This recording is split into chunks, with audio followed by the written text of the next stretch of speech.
कभी झारखंड, कभी महाराष्ट्र, कभी मध्य प्रदेश में तशद्दुद की आग भड़की। मुल्क में आए दिन हिंदू मुस्लिम इत्तेहाद को चोट पहुंच ही रही है। ऐसा मालूम होता है गोया भाईचारे को किसी की नजर लग गई है। मुल्क की फिजा में नफरतें घुल गई हैं। सियासी बयानबाजियों ने आग में घी का काम किया है। ऐसे में वक्फ कानून के खिलाफ पुरअमन एहतजाज करने की कोशिश भी की जा रही है, लेकिन यही पुरअमन एहतजाज बंगाल में तशद्दुद की शक्ल इख्तियार कर गया। जाहिर है जिस रियासत में तशद्दुद भड़कता है वहां की हुकूमत पर सवाल उठना लाजमी है।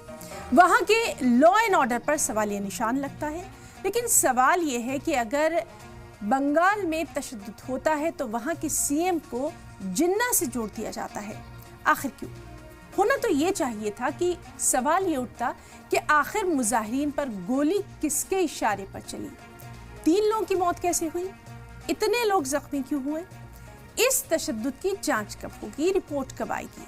सवाल ये भी होना चाहिए था कि जब पहले से ही मगरिबी बंगाल की हुकूमत वक्फ कानून के खिलाफ है तो फिर वहां के लोगों में इतना गुस्सा क्यों? रियासत में माहौल किसने खराब किया? और कई दूसरे सवाल भी हैं।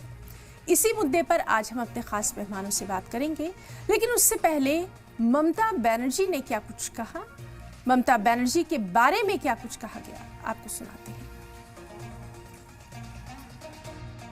जिन्ना का जो सपना था बंगाल को, आसाम को बांग्लादेश में, पाकिस्तान में शामिल करना, वो संभव नहीं हुआ। उस समय उनके नेता बोले थे आप रुकिए, 30 साल हम आपको चांदी का प्लेट में आसाम और बंगाल दे देंगे, ये रिकॉर्ड में है। तो ममता बनर्जी उसको पूरा कर रही है। वो साजिश अभी भी चालू है। उनसे संभव नहीं हो रहा था तो ममता बनर्जी जैसा नेता इसको सफल कर रहे हैं। आसाम सुधर गया है।